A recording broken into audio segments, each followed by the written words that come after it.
Chapter 19. Certain First Principles. "What's the matter?" asked Kemp, when the invisible man admitted him. "Nothing," was the answer. "But confound it, the smash!" "Fit of temper," said the invisible man. "I forgot this arm, and it's sore. You're rather liable to that sort of thing." "I am." Kemp walked across the room and picked up the fragments of broken glass. "All the facts are out about you," said Kemp, standing up with a glass in his hand. "All that happened in Iping and down the hill. The world has become aware of its invisible citizen. But no one knows you're here." The invisible man swore. "The secret's out. I gather it was a secret. I don't know what your plans are, but of course I'm anxious to help you." The invisible man sat down on the bed. "There's breakfast upstairs," said Kemp, speaking as easily as possible, and he was delighted to find his strange guest rose willingly. Kemp led the way up the narrow staircase to the belvedere. "Now, before we can do anything else," said Kemp, "I must understand a little more about this invisibility of yours." He had sat down after one nervous glance out of the window, with the air of a man who has talking to do. His doubts of the sanity of the entire business flashed and vanished again as he looked across to where Griffin sat at the breakfast table. A headless, handless dressing gown, wiping unseen lips on a miraculously held serviette. "It's simple enough. Incredible enough," said Griffin, putting the serviette aside and leaning the invisible head on an invisible hand. "No doubt to you, but—" Kemp laughed. "Well, yes. To me it seemed wonderful at first, no doubt. But now, great God! But we will do great things yet. I came in on the stuff first at Chesilstowe." "Chesilstowe?" "I went there after I left London. You know I dropped medicine and took up physics?" "No." "Well, I did. Light fascinated me. Optical density. The whole subject is a network of riddles, a network of solutions glimmering elusively through. And being but 22 and full of enthusiasm, I said, I will devote my life to this. This is worthwhile. You know what fools we are at 22. "Fools then or fools now," said Kemp, as though knowing could be any satisfaction to a man. But I went to work like a slave, and I had hardly worked and thought about the matter 6 months before the light came through one of the meshes suddenly, blindingly. I found a general principle of pigments and refraction, a formula, a geometrical expression involving 4 dimensions. Fools, common men, even common mathematicians do not know anything of what some general expression may mean to the student of molecular physics. In the books that tramp has hidden, there are marvels, miracles. But this was not a method. It was an idea that might lead to a method by which it would be possible, without changing any other property of matter, except, in some instances, colours, to lower the refractive index of a substance, solid or liquid, to that of air, so far as all practical purposes are concerned." "Phew," said Kemp. "That's odd. But still, I don't see quite. I can understand thereby you could spoil a valuable stone, but personal invisibility is a far cry." "Precisely," said Griffin. But consider, visibility depends on the action of the visible bodies and light. Either a body absorbs light, or it reflects or refracts it, or does all these things. If it neither reflects nor refracts nor absorbs light, it cannot of itself be invisible. You see an opaque red box? For instance, because the colour absorbs some of the light and reflects the rest, all the red part of the light to you. If it did not absorb any particular part of the light, but reflected it all, then it would be a shining white box. Silver. A diamond box would neither absorb much of the light nor reflect much from the general surface, but just here and there, where the surfaces were favourable, the light would be reflected and refracted, so that you would get a brilliant appearance of flashing reflections and translucencies, a sort of skeleton of light. A glass box would not be so brilliant nor so clearly visible as a diamond box, because there would be less refraction and reflection. See that? From certain points of view, we would see quite clearly through it. Some kinds of glass would be more visible than others. A box of flint glass would be brighter than a box of ordinary window glass. A box of very thin common glass would be hard to see in a bad light, because it would absorb hardly any light and refract and reflect very little.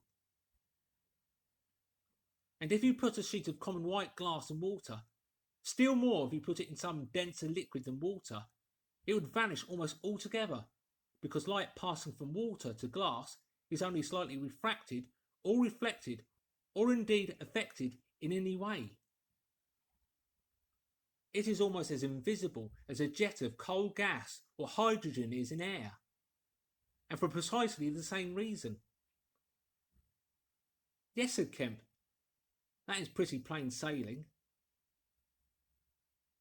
And here is another fact you will know to be true.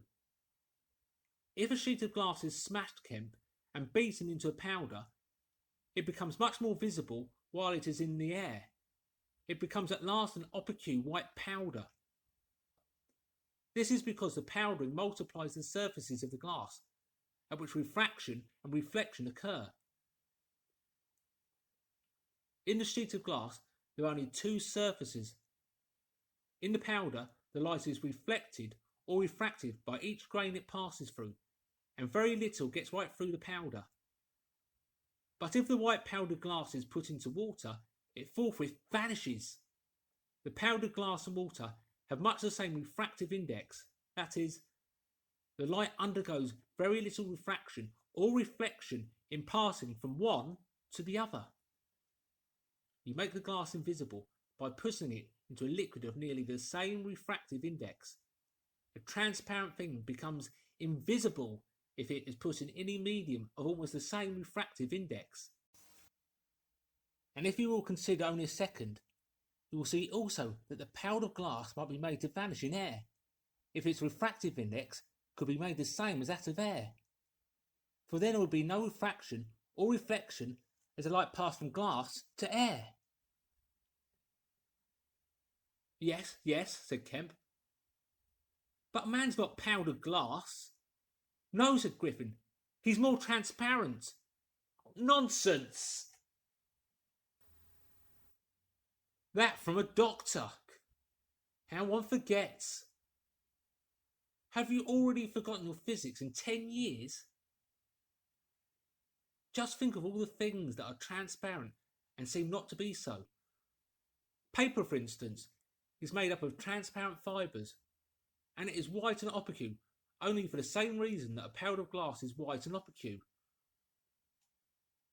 Oil white paper fill up the interstices between the particles with oil so that there is no longer refraction or reflection except all the surfaces, and it becomes as transparent as glass.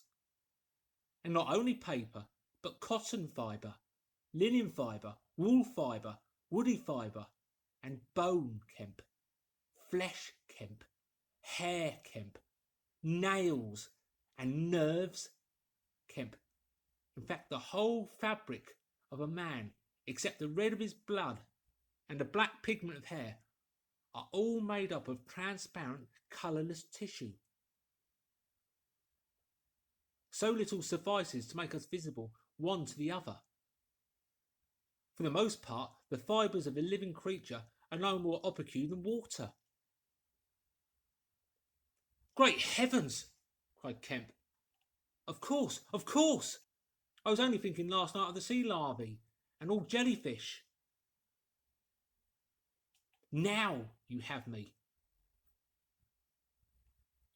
And all that I knew and had in mind a year after I left London, 6 years ago. But I kept it to myself. I had to do my work under frightful disadvantages.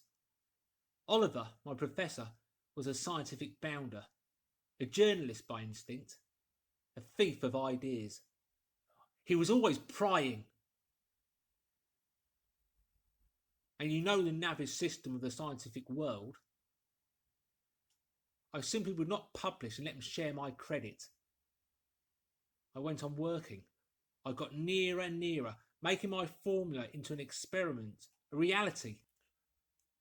I told no living soul, because I meant to flash my work upon the world with crushing effort and become famous at a blow. I took up the question of pigments to fill up certain gaps. And suddenly, not by design, but by accident, I made a discovery in physiology. Yes?